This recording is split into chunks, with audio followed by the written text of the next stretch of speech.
Давайте послушаем этого человека. В конце этого видео я коротко прокомментирую его слова. Из-за своих рассуждений и взглядов не в первый раз сталкиваюсь с обвинением в нацизме. Ладно, я чеченец, и я безмерно люблю свой народ. Это нацизм?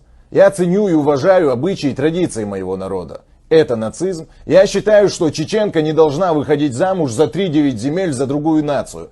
Это нацизм? Между чеченцем-мусульманином и просто мусульманином я непременно отдам предпочтение чеченцу. Это нацизм. Хорошо. Если вы не любите и не уважаете свой народ, значит его не за что любить и уважать, или же с вами что-то не так. Если вам плевать, как сложится судьба ваших женщин, проверьте уровень тестостерона, скорее всего вы не мужчина.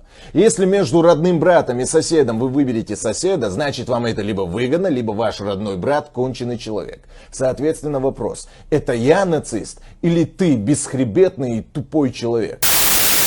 Во-первых, он говорит, что безмерно любит свой народ. Хорошо. Давайте посмотрим, что означает слово «безмерно». Слово «безмерно» имеет такие синонимы, как чересчур, чрезмерно, излишне, сверх меры, избыточно, неистово, фанатично и так далее. Тут, как видно, комментарии излишне. Человек, сам того не подозревая, признался в своем чрезмерности, то есть в национализме. Даже в поклонении Аллаху нельзя быть чрезмерным, не говоря уже о других аспектах. Во-вторых, он не хочет, чтобы чеченка выходила замуж за мусульман другой нации. Хорошо. Общеизвестно, что чеченских девушек на порядок больше чеченских парней, на то есть свои причины, 2 прошедшие войны и так далее. И, как известно, каждая девушка хотела бы обустроить свою жизнь дозволенным путем. Но если подавляющее большинство чеченских мужчин женится только на одной женщине, не говоря уже о тех чеченцах, которые женаты на женщинах других национальностей, то что? Тогда автор этих слов предлагает оставшимся женщинам. Он предлагает им пойти недозволенным путем, ведь навс требует свое. По мне, пускай будут законные браки, чем зина. В идеале, конечно, было бы лучше, если каждый чеченец женился бы на 2, 3 или 4 чеченках, как это делали наши предки после Кавказской войны. Но, к сожалению, мы имеем то, что имеем. В-третьих, где в шариате сказано, что приоритет мусульманину отдается на основании того, что человек твоей национальности.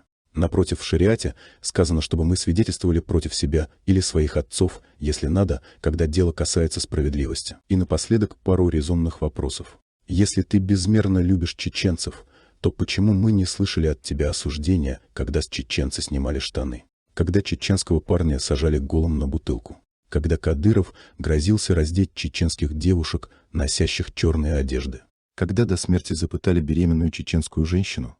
Почему после стольких преступлений и посягательств на честь чеченского народа мы не услышали ни одного слова ни от одного националиста, осуждающих эти преступления? Почему Ислам Белакиев, считающий себя космополитом, словом и делом защищает чеченский народ, в отличие от таких, как ты, безмерно любящих в кавычках исключительно свой народ националистов? Вопросы риторические. Можешь не отвечать.